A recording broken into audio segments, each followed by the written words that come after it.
Let's sit near our neighbors this time. Go. We like them. When did you take the boy back? We haven't yet. When does it start? Not till Labor Day weekend. It's still really late. You started today. Yes. He had classes today. Yes. So he came with me to the hospital just in case. Didn't she tell you what it was? But, Did you have eye surgery? well, sort of. Yeah, laser eye treatment. I had a torn retina. So we were at the emergency room at Wilson Hospital. We're going to be back there at 9 this morning. So, It's awful. So did you feel pain? there's no pain. There's no nerves. I mean, there's nerves, but not that kind of How pain. did you know you had to go to the Gray of like stretching and black dots. The last one is an all. And if that ever happens to you, or if you see flashes of light, or big shadows, immediately go to Wilson. So did you go there instead of somewhere else? Did you go there to the ER or you went to straight to Wills? Well, he was thinking of going to the ER, and I said, He said he had an appointment with you at 11, but he has. it's like, So I called him and he said, go to you the, have to go to don't the go to ER, the and regular it's not going ER, to do you any you good for to do hours it. and they won't. Right, so he said, Just go. restricted release. Yeah. So, We're lucky. But you know. yeah, but especially if you're nearsighted, there's the risk. Yeah, so. I know, Linda's been to everybody. Yeah, for our meeting on Thursday. Yeah, different kind of situation. Oh, definitely, definitely. Yeah. But, you know, that's my place when you. Right, yeah. Are you okay to sit behind me? I'm gonna, Oh, yeah, no. it is true, we're a little like, you can't really get in Right, and out that was just, I easily. felt a little crowded over there. Yeah, so, but anyway. I have no clue. Yeah, I need to. I'm with my students, and it's gonna be in the front. It's been a long night. Yeah. I was worried about waking in. Yeah, we didn't come back until like 1 a.m. And I was like, and then I had to Yeah, make that work way you be classes. out of the house at 7:30. Yeah. So did he take you? No, I actually, I drove myself. Well, that was here going to be with the me. idea that, Yeah. you know, like, But he'd never driven a Philly before. And he's like barely driven on the highway. So it was, yeah, so I ended up being, he was my backup in case, yeah. He was the backup in case.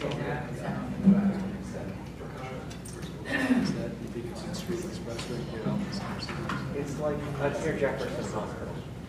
So it's like at, between 8th and 9th, down at like Walnut.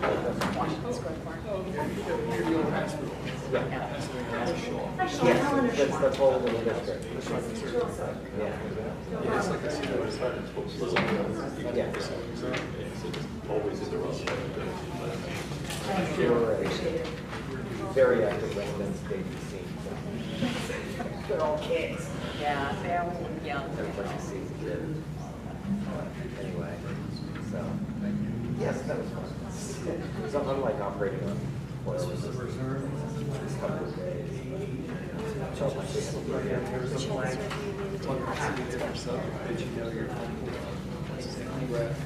I'm really good.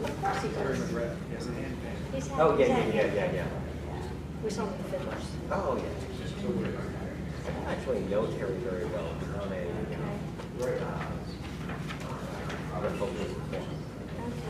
Yeah. We actually saw him at his funeral, and I got to talk to him, because he was a rabbit's vet.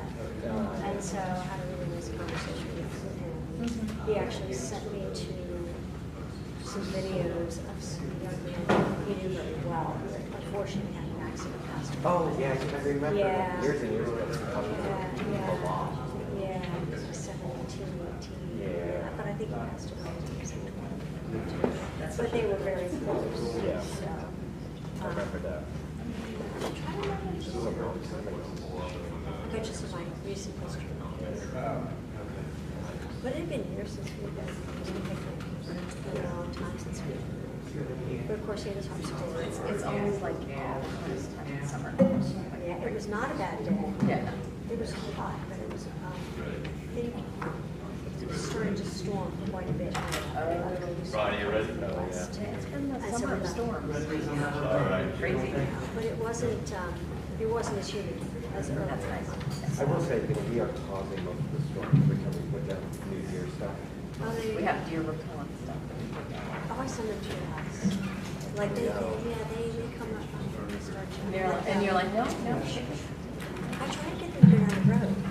but they're Brian? not. We actually know it's I should copy the 16 and 17.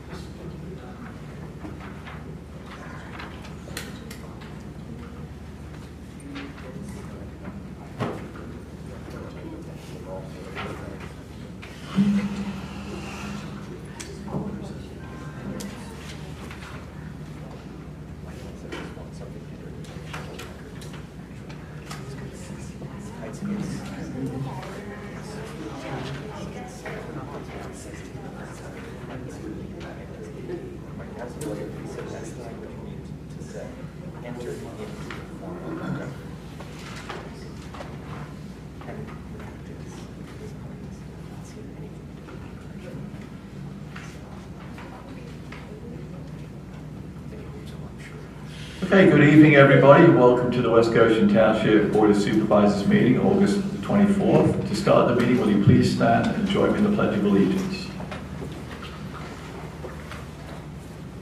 I pledge allegiance to the flag of the United States of America and to the republic for which it stands, one nation, under God, indivisible, with liberty and justice for all.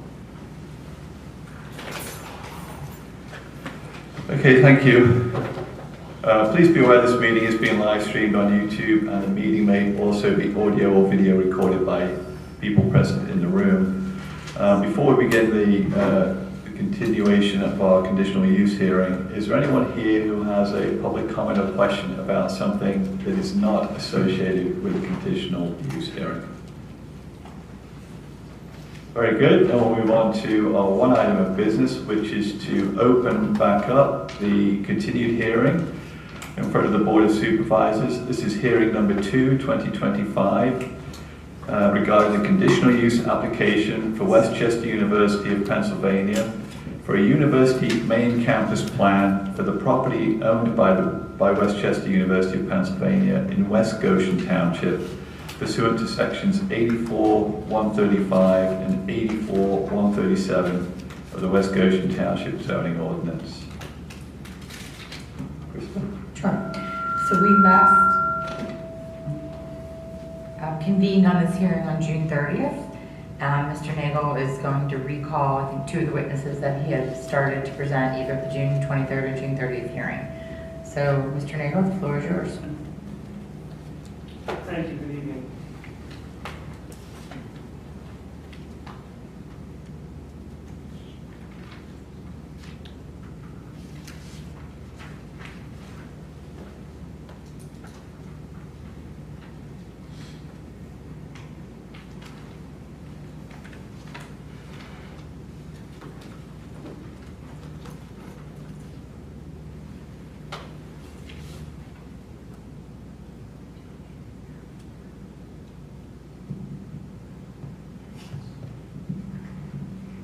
You were just gonna grab it.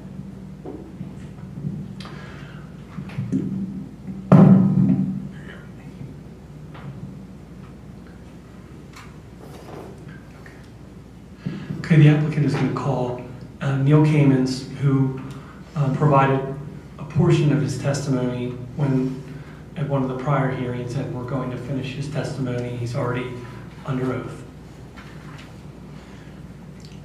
Just remind everybody, please, those.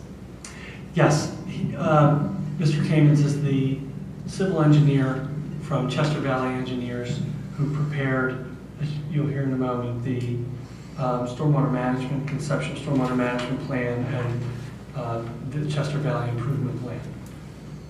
At the June 23rd hearing, at the very last, couple minutes, I think you presented him. He was sworn in.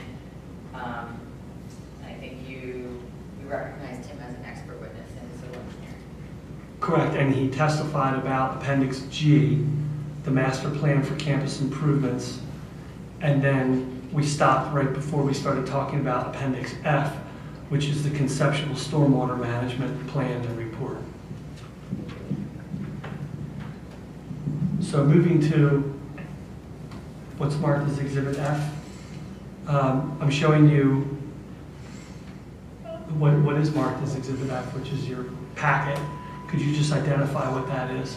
It's the conceptual stormwater, The mic is really loud, so just hold on, I just a little bit. the conceptual stormwater management report for the Westchester University Master Plan. So that is a narrative and calculations related to the stormwater for the improvements that we're showing on the master site plan. And could you, Just so I'm clear, it's A3 Appendix F, is how we have it marked. correct. So it's part of A3, which is the Westchester University campus plan prepared by Ewing Cole. And then exhibits or appendices to that A3 are Appendix A, B, C, or appendices A, B, C, D, E, F, and G. Just want the record to be clear, part of A3. Part of A3, correct. So can you just walk us through what this report is and what the conclusions of it are generally as an overview? Yes. So we prepared this report. It's one of the requirements. Can we go off the record for one moment? These are really loud and sensitive. Is there any way to just, sorry.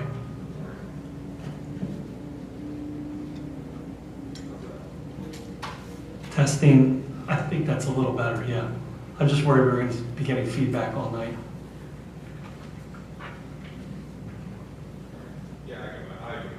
Okay, that's good, thank you. Okay, go ahead, Mr. Kamens. So we prepared the conceptual stormwater management report to accompany the site plan of the campus improvements. It is designed to meet one of the requirements in the zoning ordinance for the university zoning district, the campus master plan. So you'd be referring to section 84-142, the conceptual stormwater management strategy and plan? Correct. So does this report appendix F address the elements in that section of the ordinance? It does. Okay, can you provide an overview of those elements? Yes, so there's 3 requirements in that section of the code. The first is that the report cover a 3-year time frame looking forward. As I talked about before, and I think Mr. Talley did, we broke out the campus master plan into the smallest increment with 0 to 5 years. So we actually prepared the stormwater report for everything anticipated within the first 5 years instead of just the first 3. That's one of the 3 elements of the code requirement. The second one is that we demonstrate conceptual compliance with the township's stormwater management code in total. So we've done that. I'll walk through how we're doing that. The third one is that we incorporate any requirements from the university's MS4 permit, and it notes that if there are more stringent requirements in either the code or the MS4 permit, the more stringent requirements would govern. Right now, the current MS4 permit for the university has mostly requirements that are informational, educational, and then it includes measures that will help address some of the existing stormwater pollution concerns on campus. So as of the current MS4 permit, there is not a specific requirement that we do something with new proposed impervious. That could obviously change in the future. And when a project came along, if there were more stringent MS4 requirements, that would be something to be incorporated into the land development plan and the calculations and the detailed stormwater that went with that.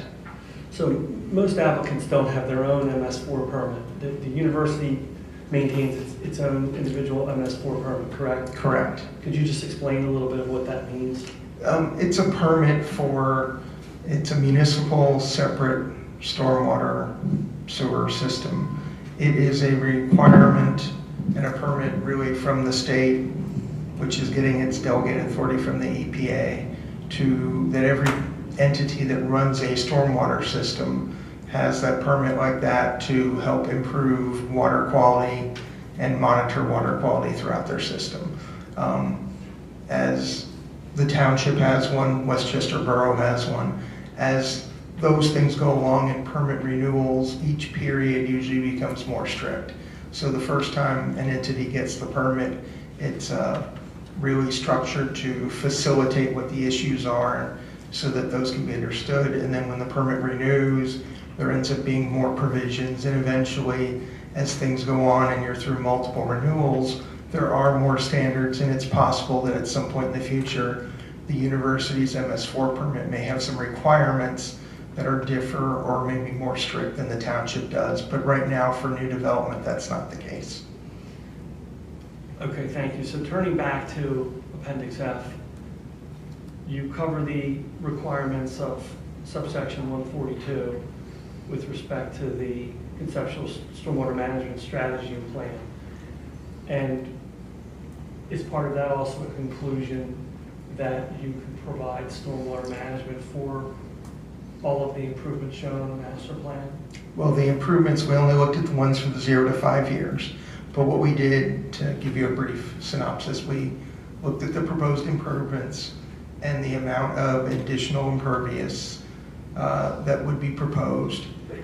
We looked at the requirements in the township code for both new development and for redevelopment. So if it's an area that we are removing existing pervious areas, we model those as meadow. We model the new improvements as they actually are. We look at the increase in stormwater, and we have to find a way to manage both the increase in peak flows and the increase in volume. The township ordinance requires that we have no increase in volume for the 2-year frequency storm, about 3.5 inches of rain. It also requires that we have no increase in peak flows for measured storms from 2-year storm, again the 3.5 inches, up to a 100-year storm, which is about 7.5 to 8 inches. For new development, there are stricter requirements. So if we are starting with an area of the campus that is mostly grass, those areas that are grass today, we'll treat them as meadow. We have to actually reduce the amount of runoff, the peak flow, from a 2-year storm to a 1-year storm, and from a 5-year to a 2-year, and a 10-year to a 2-year. What that really means is that we would just have a reduction. We'd hold back more water longer.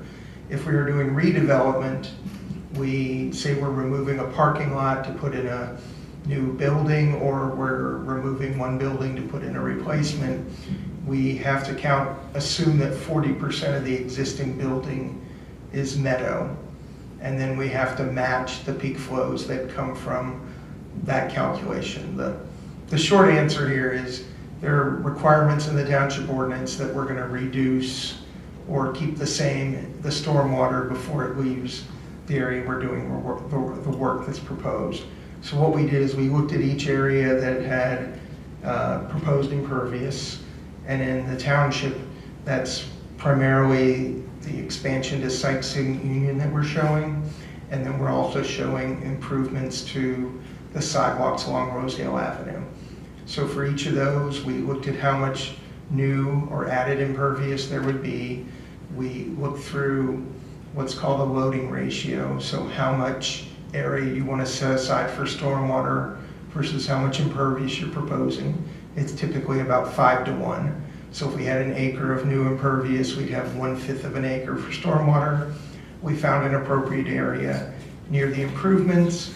We looked at information that we had for soils, either on the publicly available soils maps or on places we'd done work before on the campus with previous soil testing. And we identified areas that we could have an infiltration facility where we could soak the water into the ground. That's what we showed on the plan. We went through and did the math and make sure we had a big enough footprint. And that's really what we did here. When we come through, if any of these things come to fruition, the university will have to come in with a land development plan, and that time there'll be a detailed stormwater management design. So if we're talking about, let's say we're talking about a project that's going to occur 8 years from now. Yes. At that time, if that's a constituted land development, at that time there would be detailed stormwater management for that particular project that would be submitted as part of that application. Correct. And even if it weren't a land development, if it exceeded the thresholds for the stormwater ordinance, it might be a grading permit plan. Say there's a parking lot expansion that doesn't involve a new building, we'd still have to propose detailed stormwater for it. Are you familiar with the section of the zoning ordinance 75 that has the general conditional use requirements? Yes. Mr. Talley has and will, in the conclusion of his testimony, testify about a number of those, but I want to ask you about a couple of them. Namely, section A1K, the applicant shall establish that there will be no increase in surface water runoff at the boundaries of the premises beyond that runoff presently existing as required by state law and township regulations. I think you've already talked a little bit about that. Correct. That's exactly the framework we used for determining the conceptual stormwater management. So I'm confident that with the improvements shown both in the 0 to 5 year period and then the later periods, where we didn't include the detailed report on them, but those areas we do anticipate that we could comply with that requirement. And when you say you're confident, that's your professional opinion? Yes.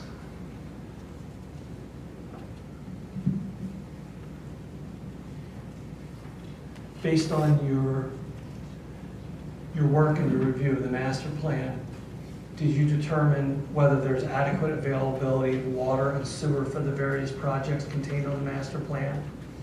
Yes. So specifically in West Goshen Township, Aqua PA has an extensive network of public water mains.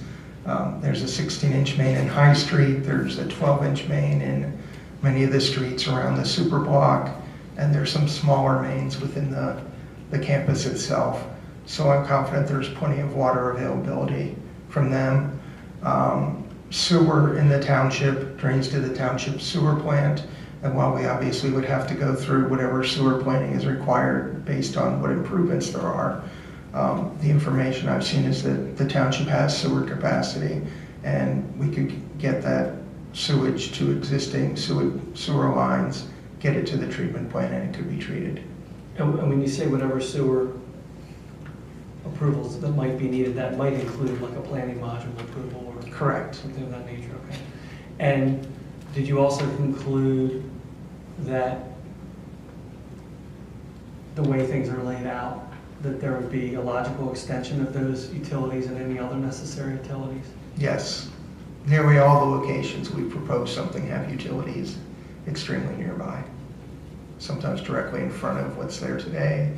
And then a lot of the projects are, they're rehabilitation of an existing facility or they're replacing an existing facility that already has public water and sewer available to it.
Mr. Talley, during his testimony, testified about the improvement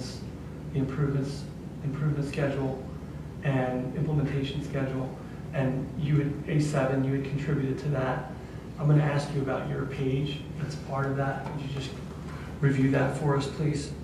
And so the stormwater management's a little more straightforward than some other parts of the implementation schedule.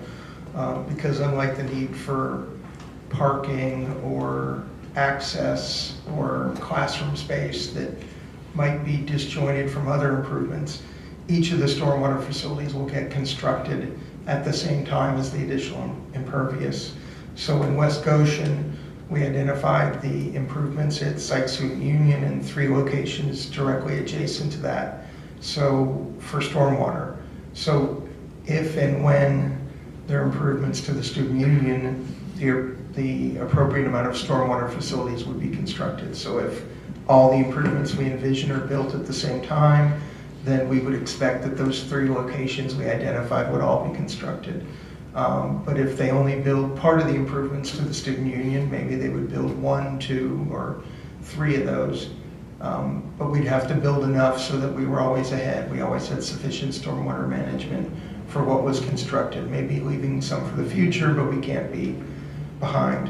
We also identified the sidewalks along Rosedale, and those are a little, not trickier, but since the university does not own all the land adjacent to the sidewalks on Rosedale as you approach High Street, we came up with areas that are nearby on university-owned property, so that when those sidewalks are constructed, the implementation schedule says you build both the adjacent stormwater, plus say you build the sidewalks closest to High Street and widen those, that nearest stormwater is on the first university-owned lot, leaving the privately owned houses closest to High Street, their property alone. We're not proposing any stormwater on someone else's property. In terms of some of those details that you were referring to on our plan, Appendix G shows all of those.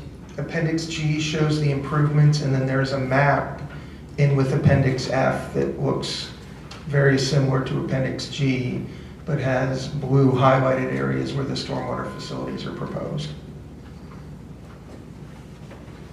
In your opinion, are your plans and report consistent with the ordinance and with the public interest of West Goshen Township and its residents? Yes.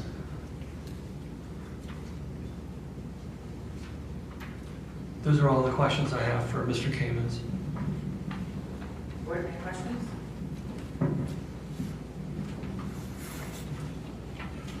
I think I may have asked this already, but it's been a while since we've met, so I'm going to ask it again, I think. Yes. The changes on the super block that may require new stormwater management facilities, do any of those change where they ultimately discharge compared to where they are today? So in other words, is any stormwater management facility on the super block going to discharge south of Rosedale, whereas today it does not? No, we would maintain the existing drainage areas. The water from the campus and the super block either drains to the west into Plum Run, or it drains down south across Rosedale into a tributary to Plum Run. But because of both township and DEP regulations, we cannot divert any substantive amount of water from one of those subwatersheds to the other. So nothing we have proposed would change where the water goes. It would all go to the same place, notwithstanding every square foot drains the same way, but whatever we did, we would have to show that if we diverted a small amount of water because of how the construction goes, that we would then have to provide additional stormwater management to make sure that we're not increasing the amount of flow, either the volume or the peak flow, in one direction or the other. Thank you. So I think I might have asked this, and I don't know if it was in this one or the borough hearing. So what you're saying is that you're not going to do anything in the borough, and none of your projects you're proposing on the master plan in the borough will require stormwater management facilities in West Goshen Township. Is that a true statement? The way we have it on the conceptual plan, the improvements in the borough get stormwater in the borough, the improvements in West Goshen Township get stormwater management in the township. Thank you. Brian, I have a question related to geothermal wells. Is Mr. Kamen the right witness, or should I hold it for Mr. Talley? Yeah, it really depends on what the question is. I'd say go ahead and ask it and let's see. Okay, so It's to do with two properties that the university owns on Roslyn Avenue. There's on Appendix G, North Campus 0 to 5 years, the second sheet of Appendix G. It shows I think an area that has potentially geothermal wells on those two properties on Roslyn Avenue that were former private residences that are now university use. Sheet 2 of Appendix G? Yes. Okay. Just the master site, that's great. Yeah, the master plan that was, Mr. Kamen, you mentioned it was prepared by Chester Valley Engineers anyway. Right. It's all the way at the bottom. So all the way at the bottom, there's two buildings there that are used by the university that used to be private residences. Is there geothermal wells proposed on those properties as part of this overall master plan? We show that area based on coordination with you and Cole and the university of where they had conceptualized that they would provide geothermal. I wouldn't take what we're showing on our plan to mean that we expect they're going to tear down the house and put in a geothermal well. We've identified those entire parcels as areas that might be suitable for having a geothermal well field on them. So I don't know if that's specific, and Mr. Talley may have a more specific answer, but that's how we showed it on our plan that you're looking at. Is we were shown that area and we highlighted the entire parcel as a potential area for a geothermal well. Okay. My follow-up question, which is really the main question I wanted to ask, is as part of the master plan process, was any consideration given to relocating what uses the university has for those two buildings to somewhere else within the campus, allowing those two formerly private residences to be sold back for residential use? I don't think so, but that's definitely a Mr. Talley question. Okay. But Well, can you set the stage with what are those lots or buildings used for today, the surveyor understands? Yeah, we'd have to pull up the map and. Can you just show us? yeah, I'll show you the two. I'm sorry I didn't bring you the street numbers. I can show you here. What street are they on? Roslyn Avenue. These two right here, this property and that property. Oh. Appendix Street. These two, they used to be homes, they're now used by the university. Just remember, this Yes. is all on the board of records, so, Off the record for a moment, please. okay. Those two, yes. Yeah. Thank you. I don't have any other questions on stormwater. Anybody else? I had a question relative to the geothermal wells. I remember in one of the past hearings, there was other areas proposed for the geothermal in the future also. Is this the only area, or are there other areas for proposed geothermal wells? So you're asking, are there other areas where we show geothermal? Yeah. There are. So we're showing geothermal in those locations that we've been discussing off Roslyn. We're also showing geothermal in our plan at 3 areas on either side of Rosedale Avenue near the intersection of Roslyn. So the southeast corner, so the near corner of Roslyn and Rosedale, we identified that area. It has on our plan, it has a light gold hatch, Okay. like diagonal lines, and then immediately across the street. Neil, what page are you referring to? Are you on Exhibit G? I'm on Exhibit G, Appendix G, and Sheet 2A is what I'm looking at the North Campus 0 to 5 years.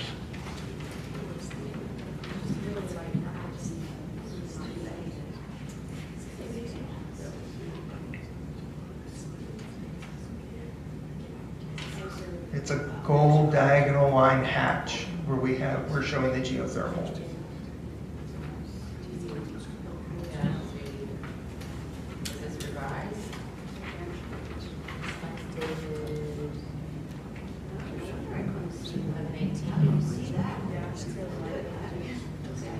Thank you.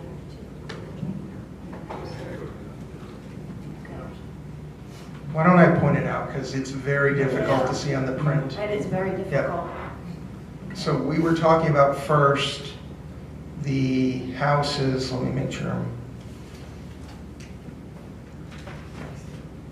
right here. Here it's clear. Just the two. Those are those two lots. So this area right here, this trapezoid at the bottom center of the sheet is where we'd identified as possible geothermal. And those two lots at the bottom half of that with the small text on the screen, those are the residential lots we were talking about. Right. We also identified potential geothermal on the southeast corner of Roslyn and Rosedale, not to take the building out, but in the area around the building. And then in some locations across the street on the north side of Rosedale, either directly across the street or slightly to the east on this rectangular parcel. Is that marked on the map, or are you just pointing out? It's marked on the map, but it did not print very well on the marked exhibit Yeah, I can't copy see that. Brian just showed me. The easiest way I can see it on the map where it's marked is where there's the diagonal hatch. You kind of see little breaks in the line. Okay.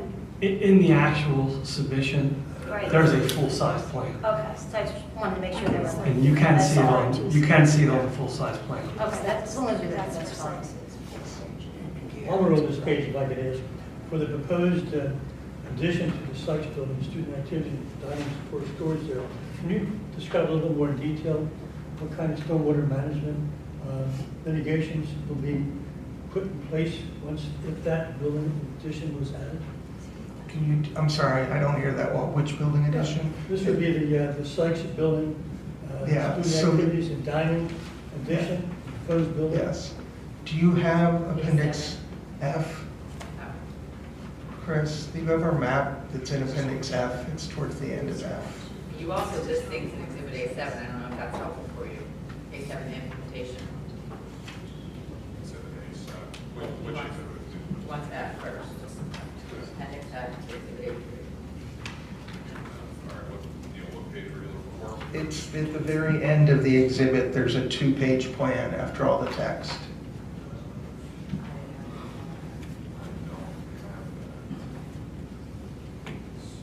If not, I can point to the other plan. It's just that one had it marked out in blue. That's why it was.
That is it exactly. Okay.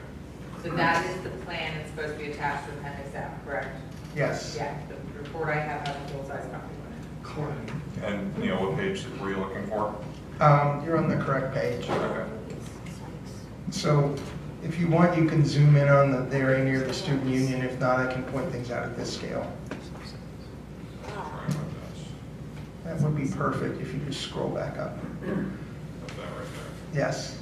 So we identified an area in the existing parking lot to the south of the student union for stormwater. And for the record, you're pointing to about the bottom middle of that sheet, and it's labeled proposed infiltration bed, correct? That is correct. Okay, I'm going to zoom in just a little bit so you can see it a bit better.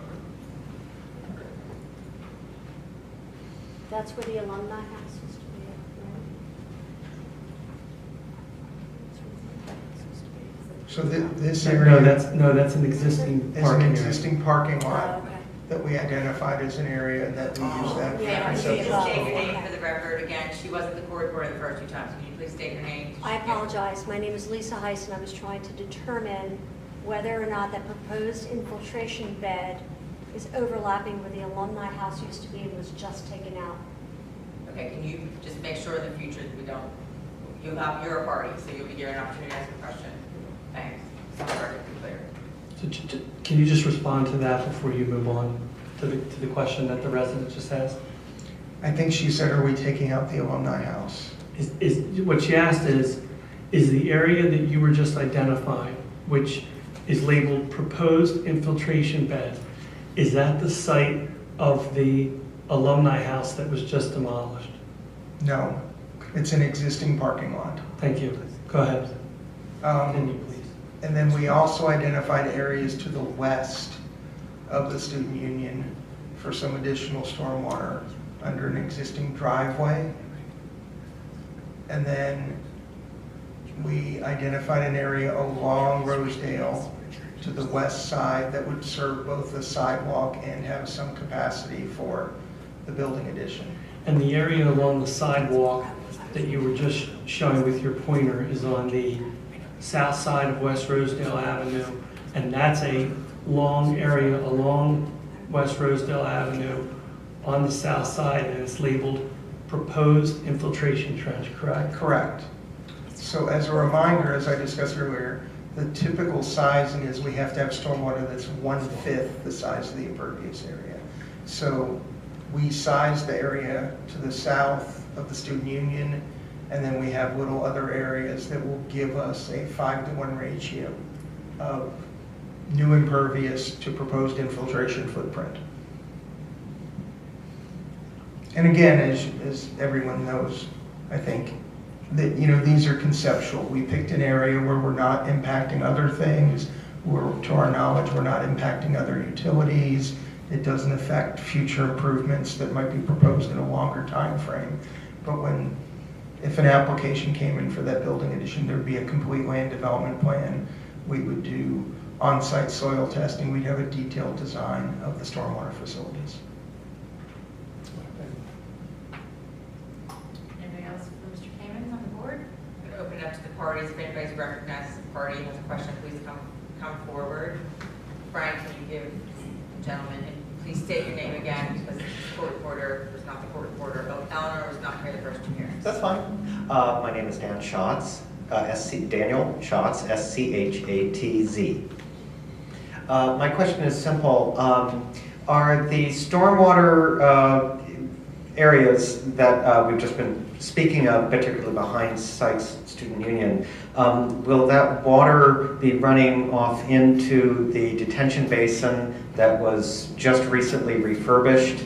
And will the amount of runoff, particularly in the event of new construction at Sykes, mandate additional improvements in that detention basin? So I do not know specifically if it would or would not drain to the detention basin. If it did, we would be limiting flows from the new proposed system such that it would mimic the water that's getting to the existing system today, so that there would not need to be new improvements to a different system. What we're showing on here would work by itself as a standalone. Thank you. Thank you. Any other parties have questions for Mr. Kamens?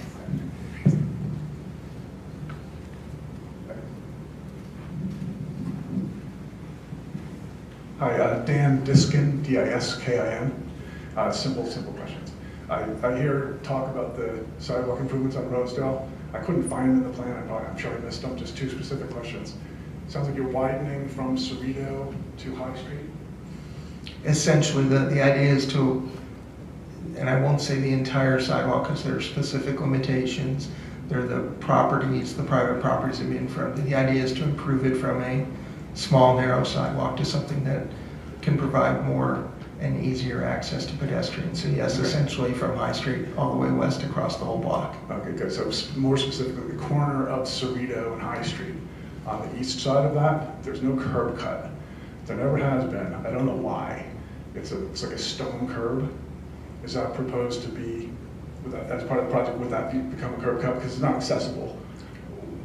The level of design on the master plan does not get into that, but I think whatever we did to the sidewalk would be completely accessible as far as handicap accessible, meet all the current, both the local requirements and the standards for ADA, and then it would also, in all likelihood, meet all of PennDOT's requirements, because even things that are outside the state right-of-way, the tendency is to use PennDOT standards as what you should design for. So without knowing your specific location, and I know we don't show it, that's the expectation, that whatever we did for pedestrian improvements would meet all the accessibility requirements at that time. Okay, you don't need anyone's permission to do that if it's in the right of way. The idea is the sidewalks we're showing as improvements are within rights of way. Okay. And we would do the stormwater improvements on University Commonwealth-owned property adjacent to that.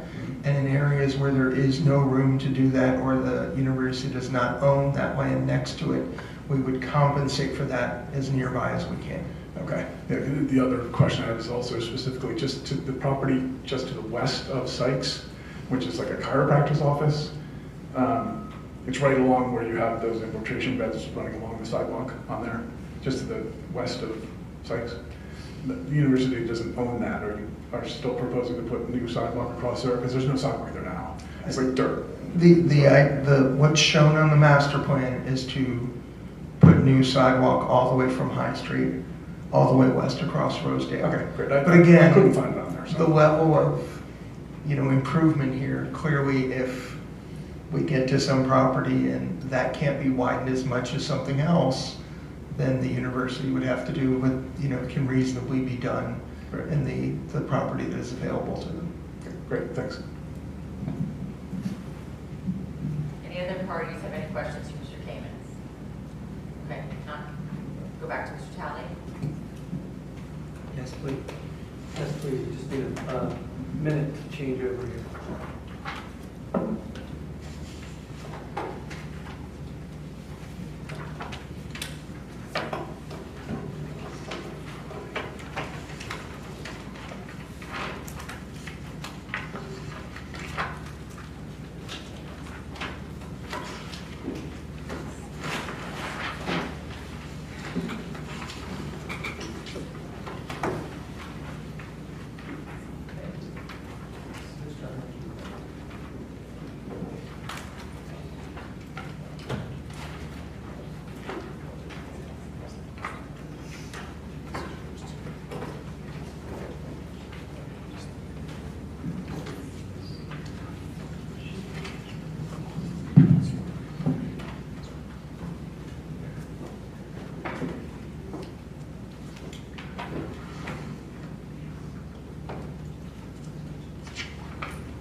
Okay.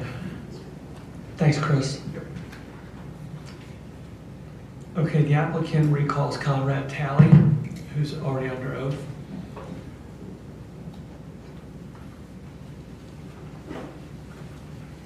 Why don't we start with the geothermal question that Mr. Walsh had? If you can add anything to that. You were here for Mr. King's testimony tonight.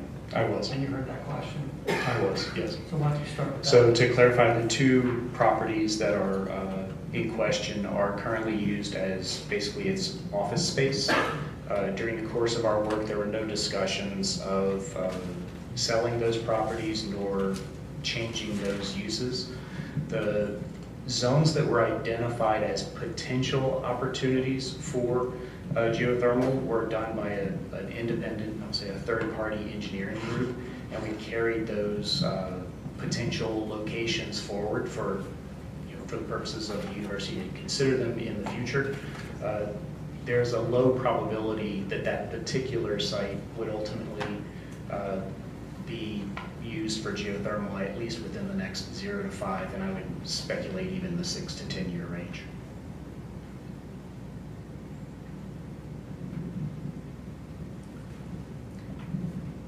You went over the improvement schedule, you went over the master plan, you went through your whole sort of PowerPoint presentation of all the details.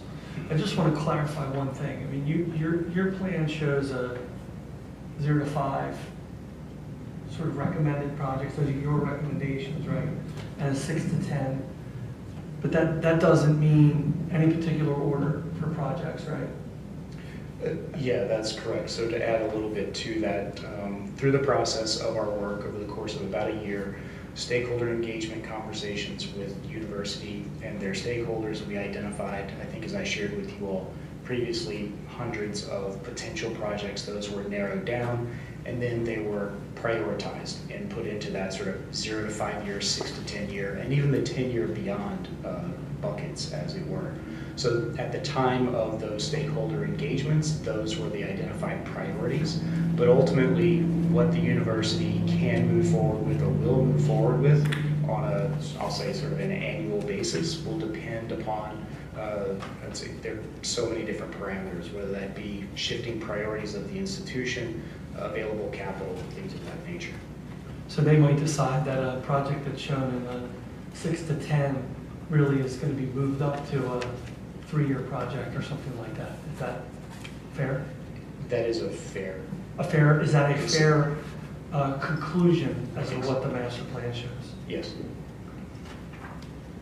Can you expand upon that, just before it gets off that? Like, what, is there something now with this master plan, hopefully approval in place, is there something that the university is going to do on a quarterly basis, an annual basis, to sort of go back and look at this, to then try to adhere to it? I mean, you're putting this implementation, you're putting this 0 to 5, 5 to 10, beyond 10, but you're saying change it any minute, what's the point? So what's the process that the university has used or is intending to use in the future to determine what they're actually going to move forward with, if you're willing to share that? So I can't speculate to what those processes would be necessarily at an institutional level.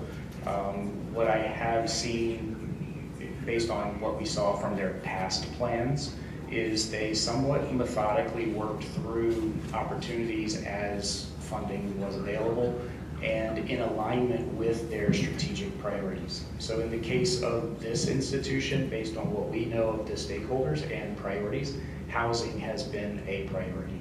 So while I can't speculate as to what ultimately the university will do, my understanding is that housing is a priority and would be a focus out of the gate upon approval. Can you identify who, is there somebody that's charged with, probably not one person, but whose job is this to sort of identify what to move forward with? Is it the president? Is it director of facilities? Yeah.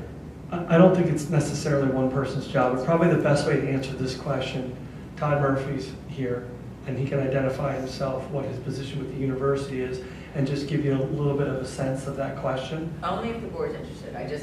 I feel like the whole master planning process is not fruitful unless you're really going to implement it or try to implement it. Obviously, understanding funding comes in the way and placeholder. So, but only if the board feels it's relevant or critical. And I didn't want to interrupt, I thought Mr. Talley might know the answer, so to the extent you believe it's important and the board wants to hear it, maybe you could testify afterwards. Okay. Frankly, I would prefer just to do it now so we don't have to keep track of it, because I think it's pretty quick.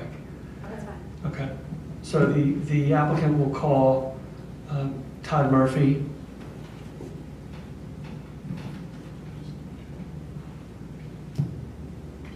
Do you swear that the testimony you're about to give will be the truth, the whole truth, nothing but the truth, so help you God? I do. Thank you.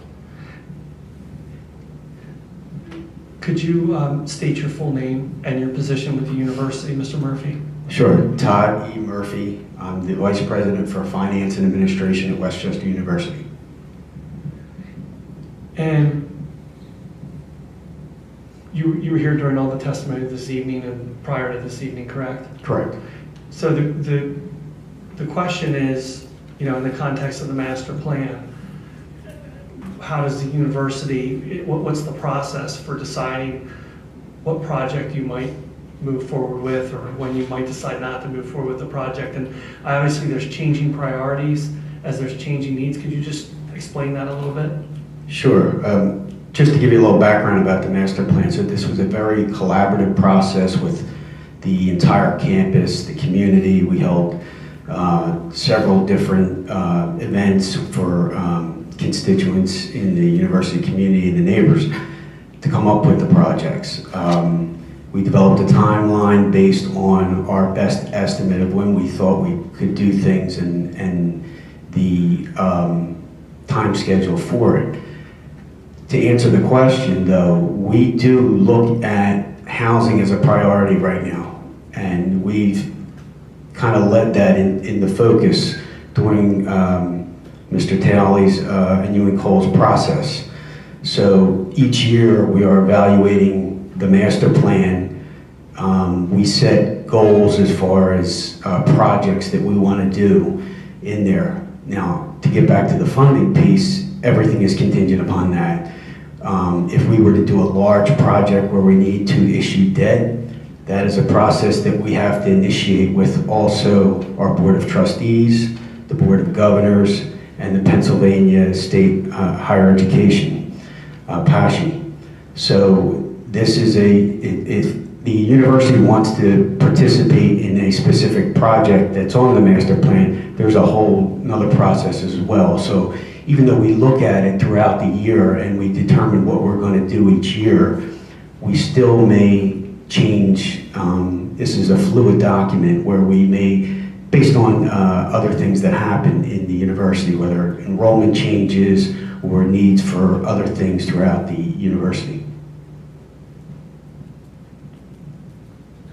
Within the context of the master plan, within this silo for student housing, of the proposed student housing renovations or additions, is there any particular project that you feel would be like #1 on the list? Well, the #1 right now, which is actually on the plan, is the renovation down at South Campus. What we did there is to take a look at how we could fill the need for additional beds and renovate a series of buildings that were in desperate need of repair. So that was our focus first. The next project that we have on here is Lawrence, and that's something we'll be evaluating next. Do you think it's reasonable that as a condition that as you execute some of these projects, that some of the associated infrastructure is also done at the same time and funded as part of one request by the university? So specifically, as you continue to renovate and expand the South Campus, the improvements that's shown as a gateway connected to South New Street should be part of that overall plan and tied to that housing expansion. I mean, I think we talked about this last time with Mr. Talley, and you're asking, it's outside of the scope of what he's testifying to, was just to answer that one question. But what you, just so we understand, you're asking if Mr. Murphy thinks it's reasonable that there would be a condition tied to one of the earlier projects that the university do the separate 10-year plus multimodal project that you and Cole identified? I'm just really following up on Ms. Camp's question about a master plan having some connectivity from one project to the next and not everything just being able to be shifted. So if you did all the work on the South Campus and never built that gateway connector, to me that would be a failure of master planning. So my question is, as part of a 5-year plan to continue to improve the South Campus housing, wouldn't it be reasonable to have a condition that said as part of that journey, by the time it's complete, the gateway connected to South New Street is also complete? I'm just a little uneasy about Mr. Murphy answering that question right now because we have testimony about that with Mr. Talley tonight. So I don't mind him answering the question after we finish Mr. Talley's testimony. But if we want to ask him that, I think it has to wait till Mr. Talley finishes because we're going to provide some additional information that we discussed last time that we said we would bring tonight. Well, it's fair enough, but the issue here was about the funding that would be needed to do that, and I think Mr. Talley deferred answering any question on funding to Mr. Murphy. Yes, funding would be dependent upon that.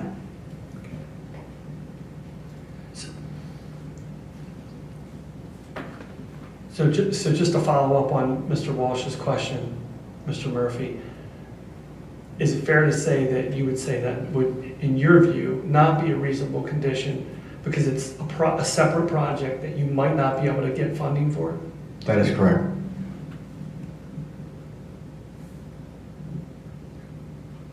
Okay, I'd like to continue with Mr. Talley unless there's any more questions as to what Mr. Murphy testified to. No. Thank you.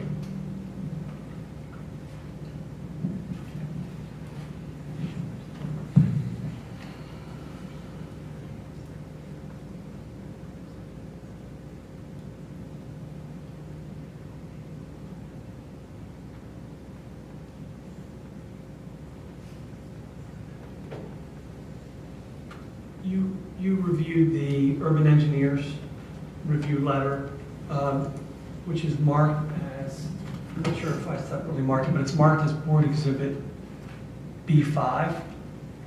Yes, we did review that letter and responded as well. I'm showing you an exhibit marked A6 for identification. Mm-hmm. Is that your response? That is the memo in response to the urban engineer's comment letter, yes.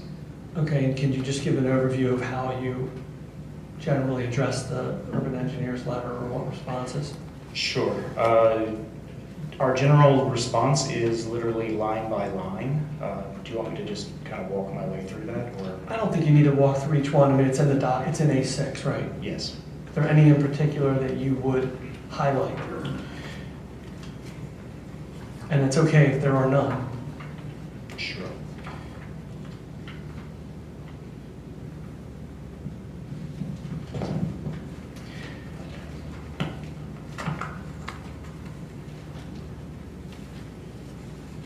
I guess because it's a point of question, and we'll be talking about it a bit later in testimony, the multimodal transportation component is brought up in item D. I would just highlight one of the things that they pointed out is that it would require significant coordination, not only with the university, but also with West Goshen Township, Westchester Borough, and property owners that have property along that stretch between was it Rosedale and South Campus.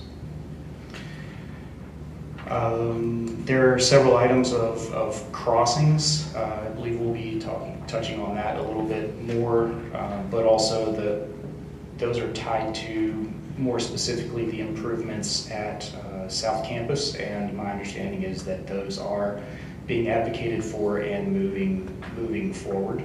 We can talk more about that. My understanding is the improvements being proposed are in alignment with the recommendations or comments brought forward by urban engineers.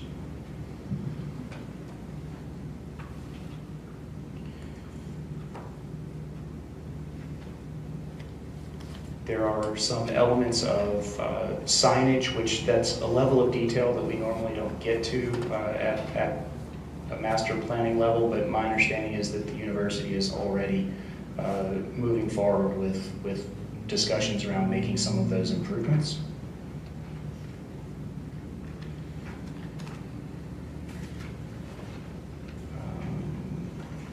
The other items of note are more specific to Westchester Borough, so I will not go into those here as they're not pertinent to the West Goshen Township. I guess the only one perhaps of note, albeit in Westchester Borough, is one of our recommendations beyond the 0 to 5 year, actually it's in the 6 to 10, is the potential pedestrianization of South Church Street.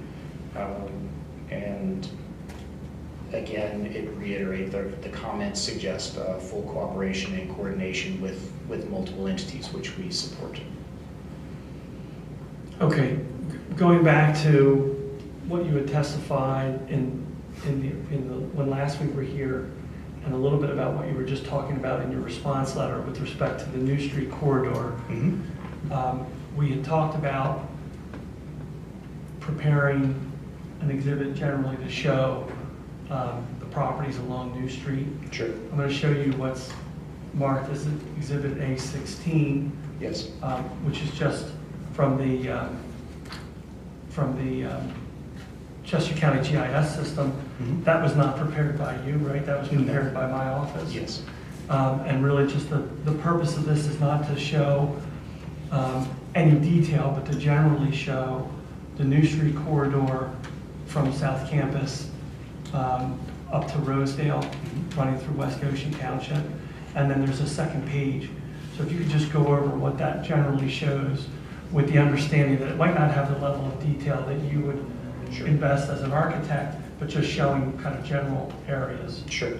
So what this highlights is why, one of the reasons that we pushed the potential project of a multimodal connection between North and South Campus into the 10-year plus horizon is because there's a significant number of properties between what we consider, you know, the super block, the North Campus, north of Rosedale, and the South Campus component, which you see there sort of highlighted in a blue highlighter.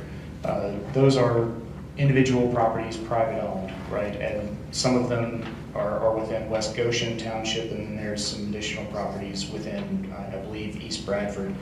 And so to make that project a reality, in addition to funding, would require coordination and cooperation with multiple jurisdictions as well as the university. And how about the second page? That's sure. The second page is highlighting primarily the space, the area of what you think of as the South Campus, the apartments primarily, which are in East Bradford Township.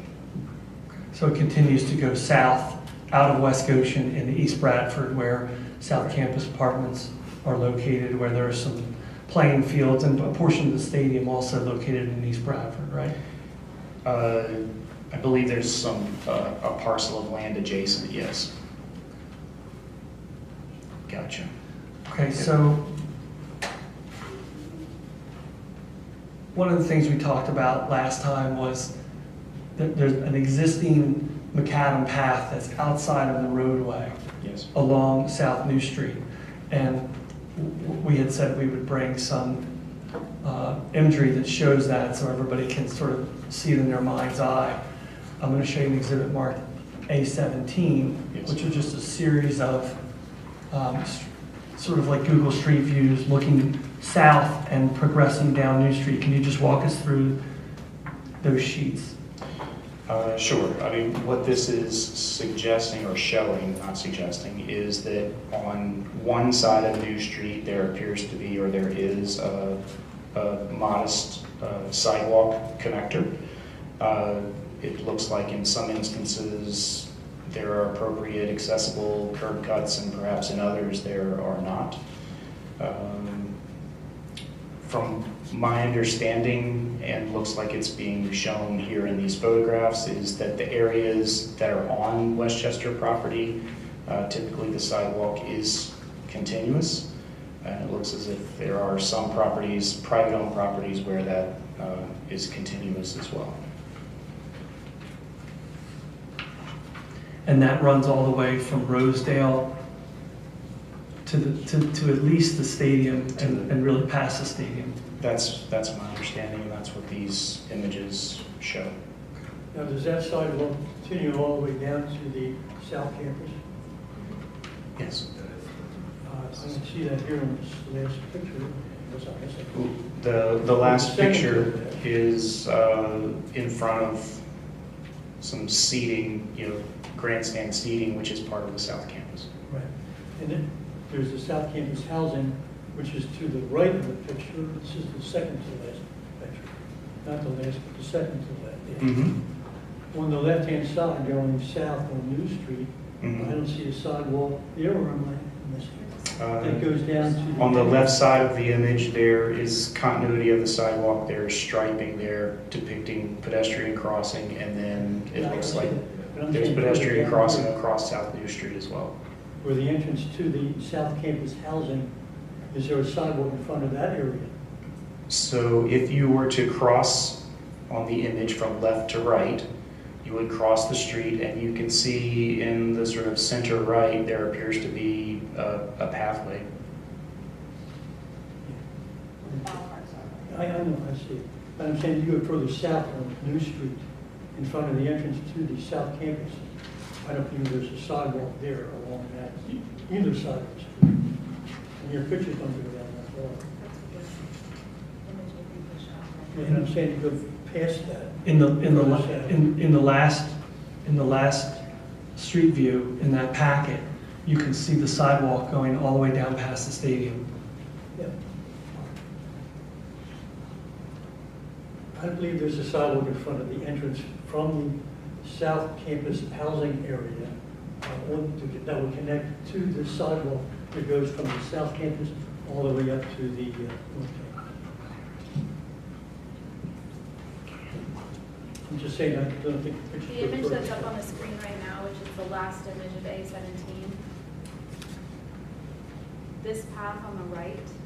Yeah, that is South Campus Apartments. So that path connects to the South Campus Apartments. Correct. And so students that live there take this path and cross over here and then take the path all the way up to campus. Correct, or they can go further to the south of South Campus Apartments. So there's sidewalk all along the frontage of South Campus Apartments on the east side of South New Street. And then there's an internal sidewalk network on the west side of South New Street that connects to both South Campus Apartments and what's referred to as the Village, which is below the apartments below the South Campus Apartments. And then also that network connects down into the ball fields that are run along T Road. Is that your understanding, Mr. Talley? It is.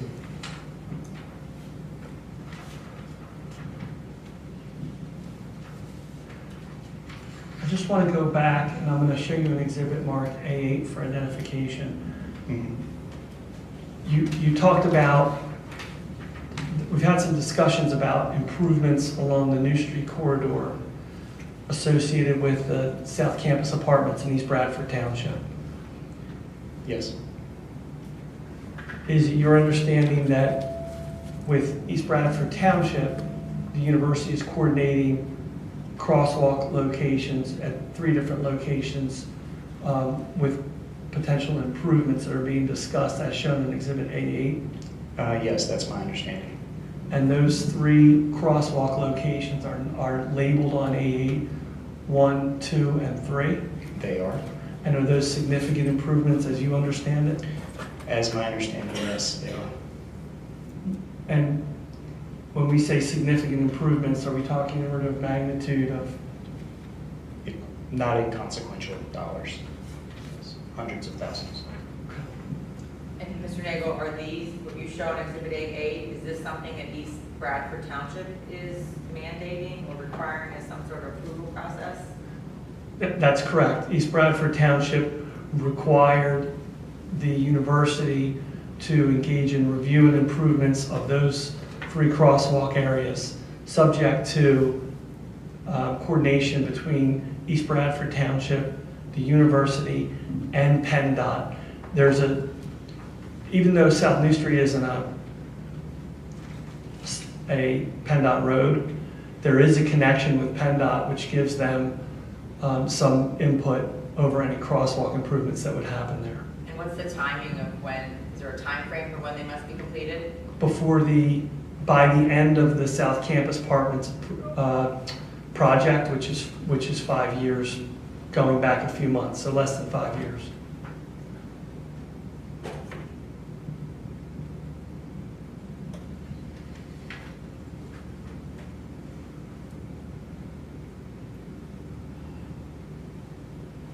Are these just crosswalk improvements, or are they intersection improvements? Meaning traffic, meaning road? My understanding is they're crosswalks. They're just crosswalks, they're not any reconfiguration or changing the road in any way? I haven't been involved with the details of that, so I can't speak to it. As far as we know, but it still has to go through the process, Mr. Walsh, but there may be some improvements in the roadway as part of the crosswalk. Likely there would be as part of the crosswalk improvement. There are some slopes and some sightline issues that have to be worked around, but that's the engineers are working through that. But nothing that is equivalent to the gateway connection that's shown in there that we were previously discussing? Nothing equivalent to that? Sure what you're, so we recommended a multimodal connection, which we just talked about. And the gateway connection that I think you're talking about is tied not only to housing, but it's also tied to a potential improvement, again, in East Bradford, not West Goshen, to create a university commons, which is a multi-use facility that includes dining as well. But to answer your question, you're saying, are the crosswalk improvement areas shown on A8 separate from the multimodal project that's included as part of the master plan as a separate project? The answer is that's a totally different project. Yeah, my question was, are they intended to be anywhere near the scale of improvement that is shown illustratively in this, whatever this one is, A3, on page 129 for the South Campus Gateway Connector? No, that is an independent project proposed for future. Thank you. Just as a follow-up question to that, Mr. Talley, it's a totally different improvement, but yes, it would be hard to match, to try to say, what's the difference in scale, wouldn't it? Just because it's totally different, or am I wrong? They're very different projects with very different recommendations, yes. So can I ask, because you describe it, at least in Exhibit A7, which is your implementation, South New Street multimodal transportation, pursue a pedestrian path walkway along New Street between North Campus and South Campus. I'm assuming that's in West Goshen Township, but yet what you've shown on Exhibit A8 is in East Bradford Township. So I'm confused about where the multimodal is. Is it in both? The multimodal would be improvements to the existing sidewalk that's currently there, which is, as I understand it, primarily in West Goshen. Which you're showing in A17, basically. Pictures you showed. A17, yes. Okay. Yes. And what's on A8, am I correct, those are all in East Bradford's jurisdiction? As I understand they are roadway improvements, right, crosswalks. So it looks like one might be. They may or may not be. They're all in East Bradford. You're right, Kristen. One is very close at the number one is very close, but it is located in East Bradford. Okay. And is there any requirement for those projects that you show in Exhibit A8 for any coordination with West Goshen at all, or? Again, I'm not involved with those projects, but I believe they're in East Bradford, the answer would be no. Just for clarification, Mr. Kelly, if I can share this picture with you. This is a picture across from the South Campus Apartments, the village, and it's right in front of the Filipino Stadium. Correct me if I'm wrong, I don't see a sidewalk there. Are you saying there's a sidewalk further internal to the campus that leads from the There area? is an internal sidewalk system associated with the campus apartments, whether they be, there are multiple groupings of apartments. There's the South Campus Apartments, there's the Village, which is different. This village is different than the South Campus? Yes, there are multiple groupings of housing in the East Bradford complex. So the South Campus, does that have Westchester University students there? Yes, So the village has Westchester University students? it does. Is there a sidewalk there in front of that stadium? I can't see the picture, but I suspect you're saying there's not. That's what I was referring to, that's a sidewalk. Just so we're talking about the same area, Mr. Hallman. If you look on A8, Up there. Chris, can you It's zoom up there. in on the Okay. first Can you- entrance, the first Yeah. crossing one, which I think is where the sidewalk ends. So there's a sidewalk, I believe, all the way down South U Street to that crossing one, is that Yeah, correct? and as you can see, there is a whole series of sidewalk components internal to the Further university. south there. in front John, of the- only one person can talk at a time, so let whoever speaking finish. So- Mr. Talley, hold on one second. First, let's just start with, can you show where South Campus Apartments is versus the villages? Sure. Again, referring to exhibit A8. Yep, so South Campus Apartments are here. But, and the record can't reflect here, so that, the sort of oval of apartment buildings that's up, that's sheet up or to the top of that exhibit, correct? Correct, with the circular sidewalks. And then below that, there's another series of, looks like newer apartment buildings. To the south of that, that's the village. That's referred to as the village, yes. Okay, now go on with what you're going to. Yeah, so as you can see, there's a series of internalized sidewalks, and you can even make out the continuum of that sidewalk as it gets to what is in Exhibit 8 as crosswalk proposal number 1. You can also see then there are paths from the athletic fields to 3, and there's ways to get to number 2 as well. Understood, but is there a connection between number 2 and number 1?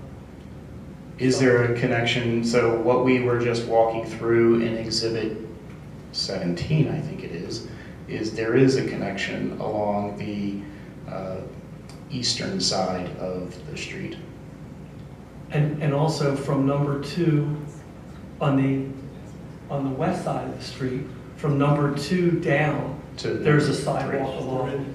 There's just one piece of that puzzle that's missing, is between 2 and I guess the entrance into the stadium area. That's where I don't see the sidewalk continuation. The entrance into the stadium area, that's the area that we show on A17 that has sidewalk going all the way down.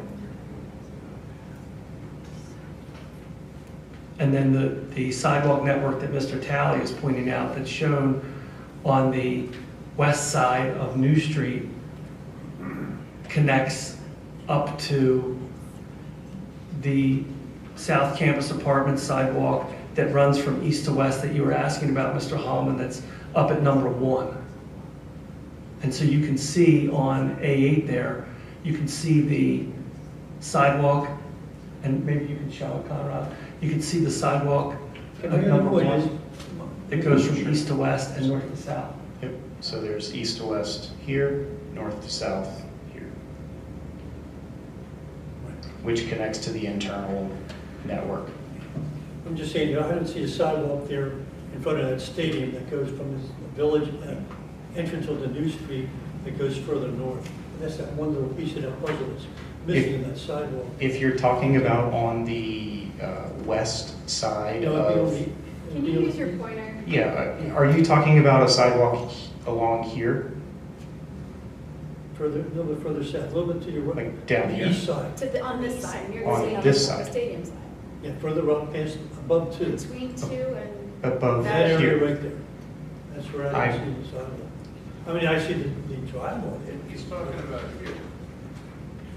That's what Yeah, and which there is a sidewalk. yeah, if you look on the last page of A17, you can see the stadium structure with the seating, and you can see the sidewalk running by that.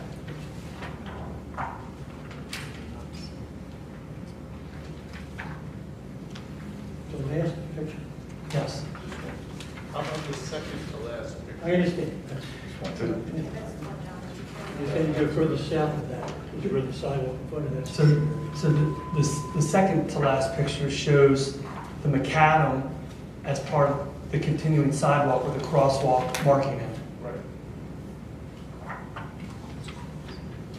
Nevertheless, would you say that there is interconnectivity allowing anybody who lives in the village to access the stadium and to walk to North Campus? Yes, there is.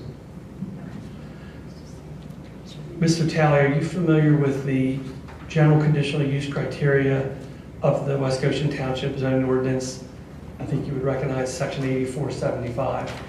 Yes. And you heard Mr. Kamens testifying about a couple of those this evening, as well as some of the other witnesses. I want to run through a few of those with you.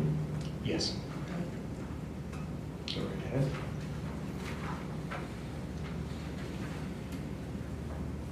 So I'm going to ask you about a number of different standards, and I'm asking you to offer your professional opinion as to whether the standards and criteria have been met or demonstrated in the master plan, including any further details that would have to be shown on any land development applications. Okay. But that they have been met or can be met through that process. Through the land development process, understood. And you can respond based on the campus master plan and the various appendices that we've talked about that are part of the exhibits. Sure. The proposed master plan is consistent with the purpose of the zoning ordinance and the overall purpose of the zoning ordinance and the specific chapter by which it's permitted. Yes. The proposed use will satisfy all of the relevant provisions and requirements of the West Goshen Township subdivision and land development ordinance and any other applicable ordinances or regulations that apply. To my understanding, yes. The proposed use and its location are consistent with and responsible to the comprehensive plan. In particular, the plans for land use circulation, community facilities, and utilities. And when I'm referring to the proposed use, I'm referring to the improvements shown on the master plan. Obviously, there's already an operating existing university campus. That's exactly what I would say. The proposed use is within the current use. So yes, I would say it is within the ordinance requirements. And we were just talking about pedestrian circulation down in the South Campus area. Mm-hmm. Have you reviewed and determined and recommended improvements that will ensure adequate circulation within the entire campus with respect to the master plan improvements? Yeah, I would say that majority of the campus, if not all of the campus and existing conditions has that in place. And so our recommendations for any improvements are that, they're improvements to plans. So when you say safety, et cetera, that already exists. So then when we were recommending additions, renovations, et cetera, those networks are in fact improvements on the existing conditions. In other words, enhancements to go yes. along with projects that might occur, the university might decide to. That's correct, with exceptions of where we proposed raising existing facilities and putting in new, like Lawrence Hall in the super block, for example. The proposed use will not adversely affect the health, safety, morals, and general welfare of the township. In my opinion, no. The proposed use is consistent with the nature of the land uses existing on any immediately adjacent properties and will not detract from or cause harm to neighboring properties. Yeah, to my understanding, that is correct. And will be maintained in keeping with the character of the neighborhood? Yes.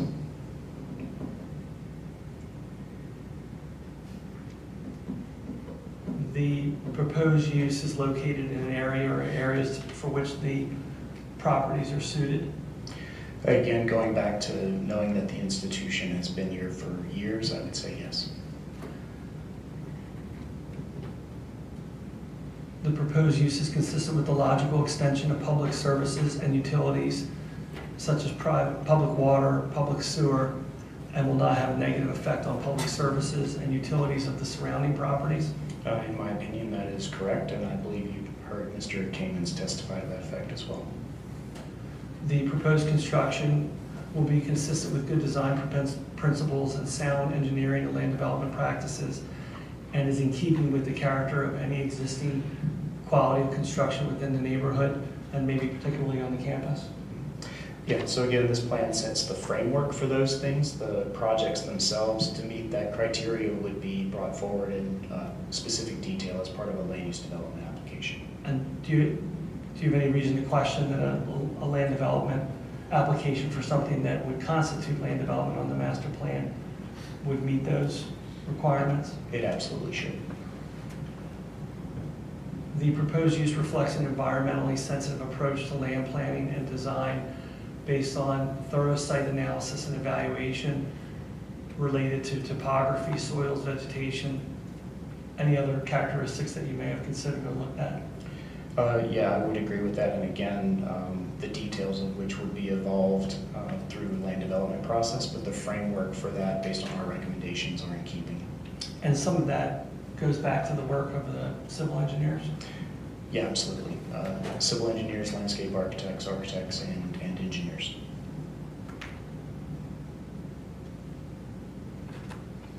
I know Mr. DiMartino testified about this, but from your perspective, based on your expertise and experience, the proposed use will provide safe and adequate access to roads and public services? Yes.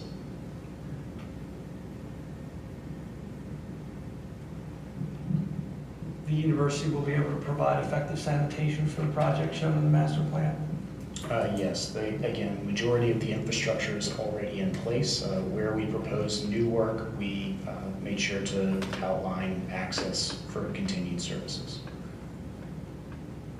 The university would be able to provide any required screening?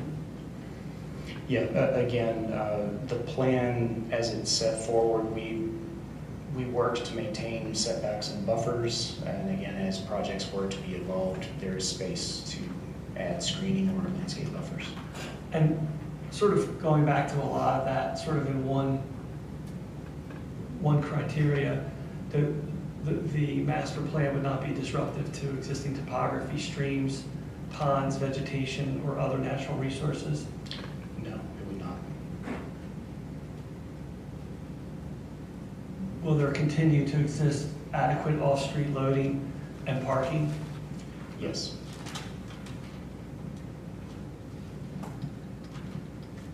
You mentioned ongoing sign improvements.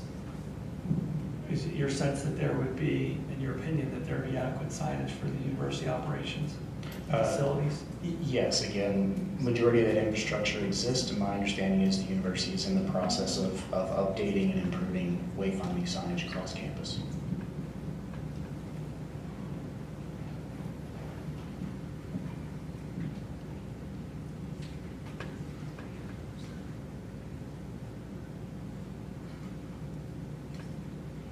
And to the extent there is any final, you mentioned that most of the changes that haven't been included on the plan, that's one of the exhibits, are typo corrections and things like that. Would you agree as a condition of approval that you would submit that final version? Absolutely, yeah. That's been in process, and we can definitely provide that. But all of the important and all of the elements of the master plan are shown? Yes, including removal of the parking garage behind Sykes, things of that nature. That's all part of the existing A3? Correct.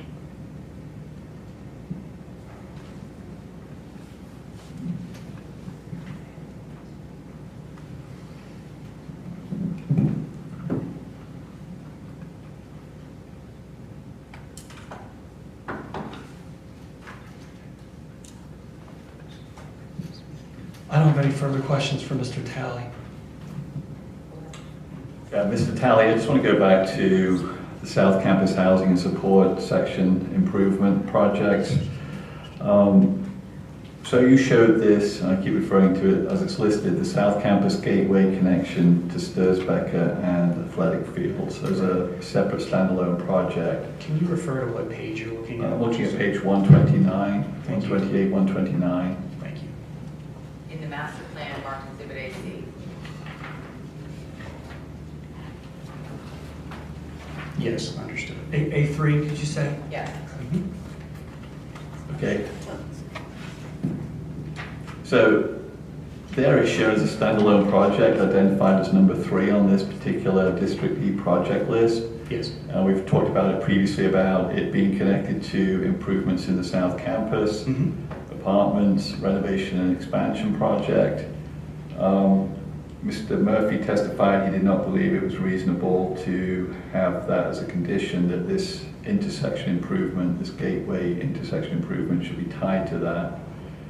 So when you developed this master plan, when did you think that improvement would become necessary? What would drive that improvement, enhancement? So it is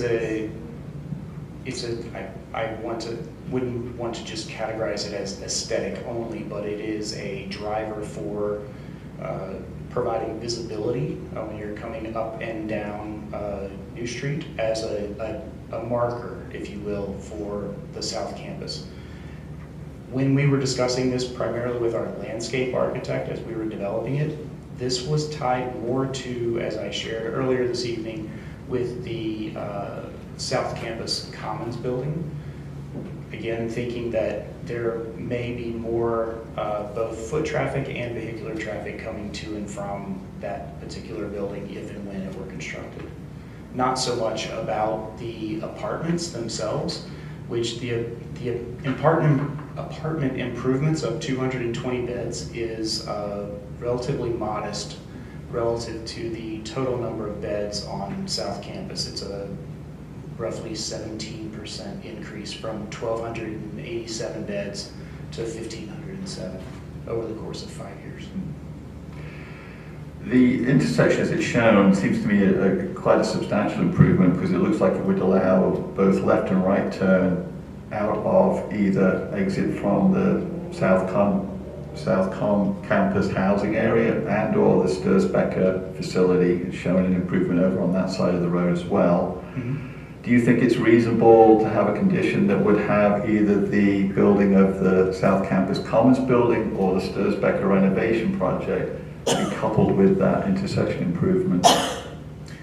I don't think it would be reasonable to tie it as a condition. As we've said, we've identified each of these as individual projects that can be brought online based on priorities and funding. We recommended that this work be done within the first 5 years, but again, that's the university's prerogative as they elect to move forward. So you recommended it be done in the first 5 years, but it's shown on the master plan as 6 to 10. I'm sorry, I misspoke. So it's 6 to 10. 6 to 10. But you did testify that you felt that the building of a Commons building on the South Campus would certainly be a driver to improve the traffic flow in and out of that area, correct?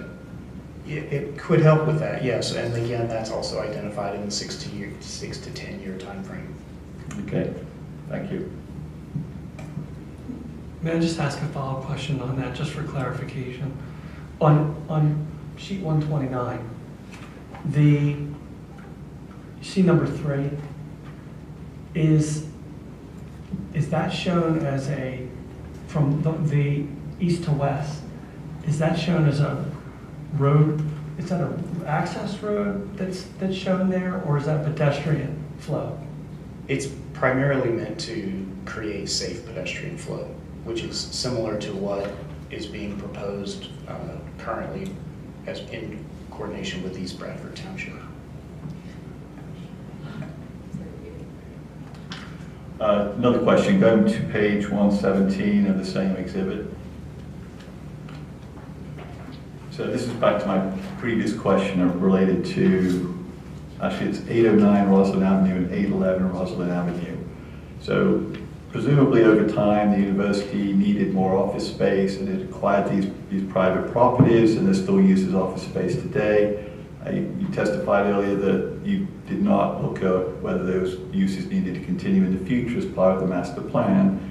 You also testified, I believe, that the geothermal wells are unlikely to need, any expansion of that is unlikely to need those two properties. Would it be reasonable to say that as part of the long-term master plan, the university could look at relocating whatever work is done in those buildings to a different location and allow them to revert back to what they originally were, which is private residence? I'm not a land use attorney, but I don't know that you could require the university to change the use and sell their property. I don't hear Mr. Walsh asking if they could require it. I think he's asking, is it something that they consider doing? Is it good planning, I think is what he's asking. Right. I mean, again, the university needs grew over time. It was an ad hoc acquisition of these properties. As we unwind this with a master plan, the whole intention of the master plan is to do the planning, to say, hey, those functions in those two buildings doesn't really make sense when we've got other opportunities with new projects. Would it make sense to potentially consider selling those, would you think? So when I look at this, my professional opinion is no, because there's often need for buffer, and frankly, the more buffer you can create between direct university property and residential property, it's ultimately proven to be better in the town-gown relationships. So your assumption there is that having more housing available for people to buy at their decision is not something in their best interest, correct? I didn't say that.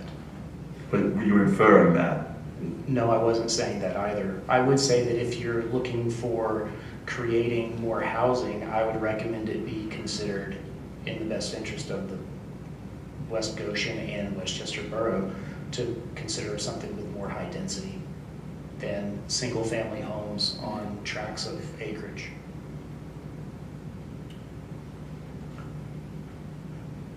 You are aware of the process that the university went through with the township regarding an overlay and to limit the continued expansion of private residences where there are residences that already butt up to university-owned property. Are you aware of that?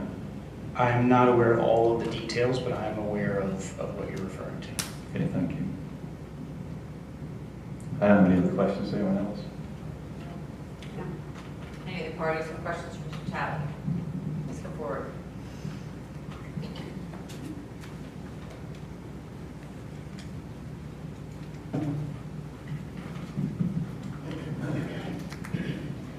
Hey, this guy again. Yeah. So part of what you just said is that the university already has safe pedestrian circulation at all of their facilities. There are sidewalks and pedestrian crossings, and there's continual improvement. I am aware that there are certain sidewalks that may not have true ADA accessibility, et cetera, but in general, yes. And as part of our deferred maintenance strategies, we recommended improvements to the ones that are not in compliance. Are there sidewalks through the Sykes facility? Sidewalks through the Sykes facility? Correct. There are sidewalks to the Sykes facility. They From may be indirect. Are there sidewalks to the Sykes facility from the Roslyn subdivision? From the subdivision, no, that is not campus property, but there are accessible sidewalks from campus property to the student union. But when you get to the Sykes property, the university property, coming up Roslyn, are there any ways to get through that don't involve walking on a narrow two-way street?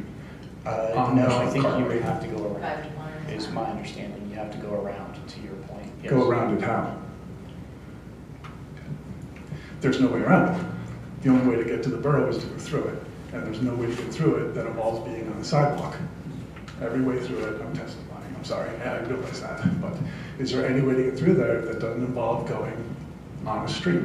A lot of what you've talked about is separating pedestrians from vehicle traffic. South Street, you're worried about the sidewalk all the way down, you're worried about the sidewalks along Rosedale, you're not worried about the sidewalks for us to have to go through that property. I just have to object on the basis that the witness testified about pedestrian circulation for the university. not pedestrian circulation for areas outside of the university campus. That's not part of the university or the university project or the campus master plan. Oh, he's asking about sidewalks to get through the site's property. I think the question's been answered, though. So, move on. Anything else? For this witness? Okay. Anybody else? Any other parties have questions for Mr. Talley? Please come forward. Thank you. Hi, Dan Schatz. Can you spell your last name to honor? Schatz. And I'll send you the party list so you have it on. Thank you. Thank you. So I want to thank you for committing to correct the typos, including the errant inclusion of the parking facility behind Sykes. Did I correctly understand that you testified that that facility had already been completely removed from the master plan as presented in this conditional use hearing? Yes, that is correct. And then I believe last time we were in the room together, you pointed out there was a miss on page 24, which I believe we've since corrected, and you may have pointed out on page 118, which we've also corrected. Okay, thank you. I just wanted to make sure that it was entered fully into the record and formally into the record, admitted it, that page 24 was an error. We, the parties, have not seen that correction. Do you have a copy of that correction available to show us? I do not, but it will be part of the final submission. And we'll make sure that the condition, those are removed from any plan the board would ever approve. Thank you so much. Mm-hmm. Any other parties? Okay, Mr. Nagle, do you have any other evidence to present? No, I would ask that all of the applicant's exhibits that were referenced be admitted into the record. With A1 through A17 with all the different appendices to Exhibit A3, correct? Correct. Okay. Any objection to that? Will be admitted. Does the board want to continue to see if the parties have evidence to present at this point? Yes. Okay. So all of the parties, as I mentioned, turn this on. At the very first hearing, you have the opportunity now to present whatever evidence, testimony, exhibits you would like to present. I'm just going to go down the list. I don't think everybody's here. We're going to go down the list in the order in which you were admitted. So Meg Wiest, W-U-E-S-T at 14 West Rosedale. Anything to present? Okay. Lynn Reinhardt. Anything you'd like to present? No. Okay. Daniel Schatz. No. Dan Diskin.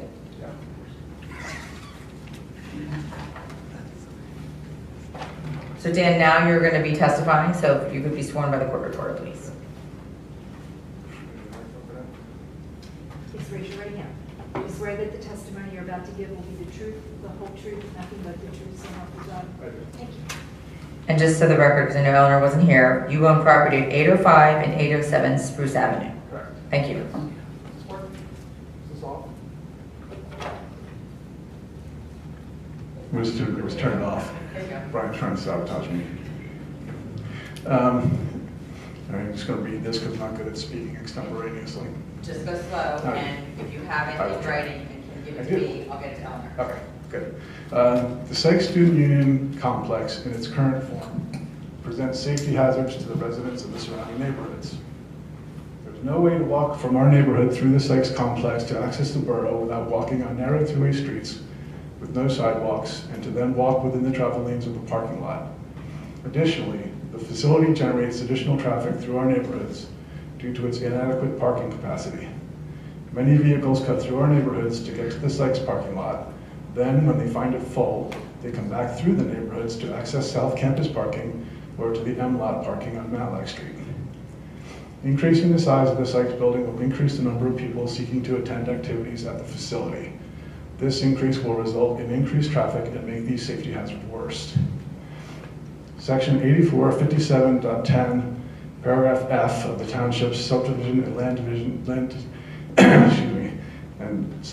development ordinance provides design standards for educational uses that are intended to make for a safe educational facility. It provides for sidewalks, fencing, screening, restrictions on street access, etc.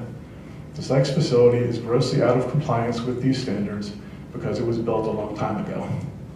If the facility was brought into compliance with these standards in conjunction with the proposed expansion, it would greatly benefit the residents of the township as well as the students. My concern is that if the applicant comes back for the land development process, they may claim that all of the nonconformities are grandfathered in and thus be allowed to expand the building without making any improvements to the parking lots and access roads. If compliance with section 845710 was made a condition of the current conditional use approval, I think it would greatly benefit everyone. Now, obviously, I'm not a lawyer, and I don't know whether you can do that or not, but I think that would be the best thing. One other small thing, according to the township zoning map, the parcel at the southwest corner of Rosedale and Cerrito is not included in the PUC district. The university is currently using part of that parcel as a parking lot, which is not a permitted use right now, additionally. Also, they're showing that parcel on the master plan as part of the new Ram Park.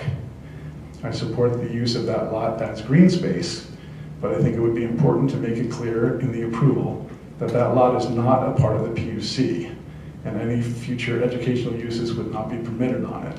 This would be consistent with one of the objectives of establishing the PUC, which was to limit the future expansion of educational uses in the township, which Mr. Walsh referenced earlier. And that's all I got. Great, can you email that to me? I can. So I can get it to him? This one's notes on it, so. Thank you very much. Any questions for Mr. Daigle? Any questions for Mr. Diskin? Yes, please. Keep this? Yes, please. Stay. Just briefly, yes. Mr. Diskin, is it fair to say you're not a safety expert? Absolutely. Is it fair to say you're not a traffic expert? Absolutely. Is it fair to say he's a resident of West Goshen Township that lives near university? Is it fair to say? You can answer that. Yeah. Is it fair to say that I walk through the Sykes facility every day? I walked through this morning and I wished I had been recording because there was a car coming this way, a car coming out this way, a car came out, went in the entrance where you're not supposed to go. It was like, everyone was breaking every rule, and it's the first day of classes and it was bedlam. And you know, I'm not an expert, but I'm telling you, I live there. I want to be here. I'm not here to complain. I'm not here to pick nits. It's not safe. You know, there's no sidewalks to get through there, and it's not reasonable. It's like that. If you're just going to drop another 37,000 square feet or whatever it is on that without changing the parking lot, it's going to get worse.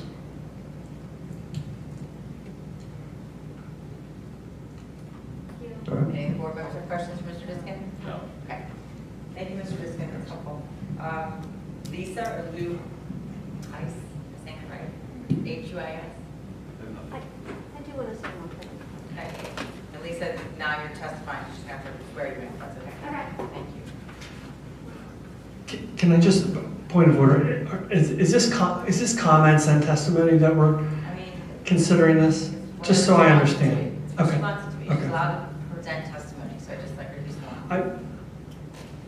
I just want to make sure that what we're doing procedurally is you're taking any testimony or comments that they have at this time. Is that right? That's what, yes. Okay. These Thank parties you. typically do, right? Okay. Thank you. And would you raise your right hand, please? Do you swear that the testimony you're about to give will be the truth, the whole truth, nothing but the truth, so help you God? I do, thank you. So the ROTC building, the two buildings in the quadrant that Mr. Walsh suggested might be sold back to anyone who would want to buy it, and the old Swope House, which is next to the, it's on Rosedale, and it's next to the, what do they call that? It's the facility where they do the geothermal. So there's a spot from Norfolk going up to Rosedale where the old tennis courts used to be, and there is no sidewalk. So there are places that are only university positioned in a property where there is no sidewalk. Just want to make that clear. Thank you, Lisa. Mr. and Mrs. Kraus here? No, he's not. Okay, Mark Baccarat? No. And then Jean Jarmelska? No. Okay, and then Sabina Strauss? Okay, those are all the parties. May I actually make one? Yes, I sure, apologize. go forward. Mr. Schatz. Thank you. I don't believe so. Do you swear that the testimony you're about to give will be the truth, the whole truth, nothing but the truth, so help you God? I do.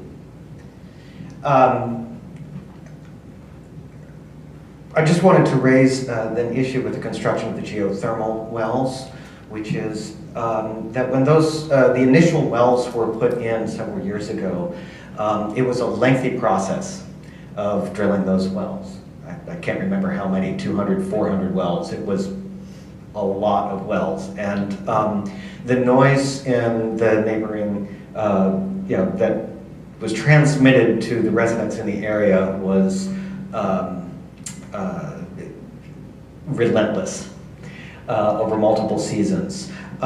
So my hope is that, and I don't know whether this is appropriate or not, but that as a condition of use, if it is appropriate, that the township require adequate sound protection and insulation and barriers to protect the neighboring neighborhoods during that process. Obviously, nothing's going to completely drown out digging geothermal wells, but that some good faith effort be made to reduce the impact of the construction itself. And I think we talked about this earlier in the hearing, but there's when the university applied to install the geothermal pump house, there was a zoning change and a conditional use application for that geothermal pump house. And one of the conditions that still is in place of that approval has a detailed requirement for the university, if they're notifying neighbors and other aspects that are included as part of that conditional use decision that's already in existence and that the university is already bound by. I do appreciate that notifying neighbors is a condition. I'm simply asking about sound protection. There is not a great history here, including a recent issue we had with an extra pump that was, or an extra, I don't know what it was, temporary facility that also made a bunch of noise. But again, for the construction of the wells, my hope is that if it is appropriate, that the supervisors will consider making that a condition of use, that's all. And if it's already there, then no harm, no foul. Yeah, well, it's public record, but the draft decision for the Borough of Westchester does impose such a condition. So it would be my recommendation that the township do the same. But I think the township learned a lot from the first go-around of these geothermal wells and had a lot of input, appreciative of the neighbors, obviously, who are most impacted. So I think we learned and will continue to try to protect the neighbors as best we can. Thank you very much. Who gets this? That's all the parties. So at this point, the record is closed. Mr. Nagel, 45 days takes us to October 8th. The board is actually canceling their October 6th meeting. So I would ask if you would give us an extension of time until October 20th for the board to render the decision then. Yes, that would be fine. Is that appropriate for the board? Yeah. Okay. So what happens now, just so the parties understand, I read through the transcripts, all the exhibits, all the comments made by the residents and the parties that are here, put a draft decision together. The board is able to meet with me outside of a public meeting to talk through and deliberate what they want the conditions to be, or the decision generally to be, but they must render the decision at a public meeting, and we will do so as part of a regularly scheduled October meeting on October 20th at 6 p.m. If there's anybody that has, and I give this opportunity to everybody, Mr. Diskin mentioned a couple conditions, Mr. Schatz did, but if there's anything else that you want to put in writing that you would provide to both the board and Mr. Nagel, you can do that as far as conditions, specific to conditions. And I would just add with the understanding that the township can only impose reasonable conditions, legal conditions that are related to the application. Related to mitigate potential harms to the public health, safety, and welfare with respect to the master plan. And I do reiterate, this is an unusual conditional use because we're not talking about a specific concrete building on a specific lot. And many of your issues, for example, the sidewalks on Sykes, if and when the university comes with an expansion of Sykes, I guarantee this planning commission in West Goshen and this board, sidewalks has been a real push. They're working on grant projects for public sidewalks. So just understand that a lot of the details, all the details, landscaping, buffering, lighting, sound, things like that, that's really gonna come forward in land development. Not to say that the board isn't going to consider conditions, but I don't want you to be dismayed if you think, oh, why didn't they do that? A lot of those details are gonna come out if and when the university submits a land development application. And if you've not been involved in that process, it starts at the planning commission. Usually there's several meetings. There's township consultants that are issuing review letters on traffic, planning, civil engineering, stormwater management. So your input is very important in that process. Ms. Camp, I would just add to that, Mr. Diskin referenced a section of the township subdivision and land development ordinance. And in that land development process, the university is already required to comply with the subdivision and land development ordinance, and in the context of filing a land development application to demonstrate compliance with that ordinance, just to note. Thank you. So are there any questions on the process or what's going to happen from here on out? Okay. I know this was a long process, but I know the board appreciates you giving up your evenings and coming here, so thank you very much. Thank you to the university for your input as well. Question? Who would we email? Me. I can give you my card, and I'll get it to the board. Yes, ma'am. And what's the deadline for getting that to you? I mean, I think in the next 2 or 3 weeks would be fine. Thank you. Mr. Schatz? Yeah, pardon me if you answered this already. Will the parties receive copies of the final documents? That's going to be up to the board. So typically when there's parties, I don't make it publicly available, but in the borough, we posted it with the agenda packet. So if the board wants to follow that same thing. Well, I think we've already posted all the exhibits for the... He's saying the draft decision. You meant the updated exhibits, right? What I'm interested is the updated exhibits that parties have. Oh, yeah. We can do that. We won't send them to you, we'll post them on the website so you can pull them down from there. Okay, thank But the decision itself will be waiting until the 20th when it will become public knowledge. Okay. And what is the Westchester Borough decision doing? So they were supposed to do it last Wednesday, and the university did not have an opportunity to review all the conditions with, Mr. Nagel was on vacation, so he had asked for an extension of time, or granted an extension of time until the September meeting so that he could review the conditions with his client. So they're going to be doing it their third meeting in September, third Wednesday in September, which I think it's the 19th. And based on when the decision is made available for review, it's possible I might make the same request in this case. Just need time to review it and comment, that's all. Okay. Very good. Well, Thank you. thank you everybody for being here. We appreciate your time and we are adjourned. Likewise, thank you. Thank you. And I can give you my card if anybody wants my email. Yeah.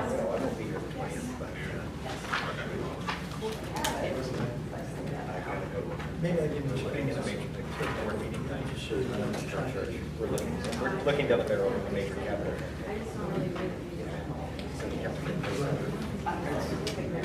Well, it's just, it's going to let you.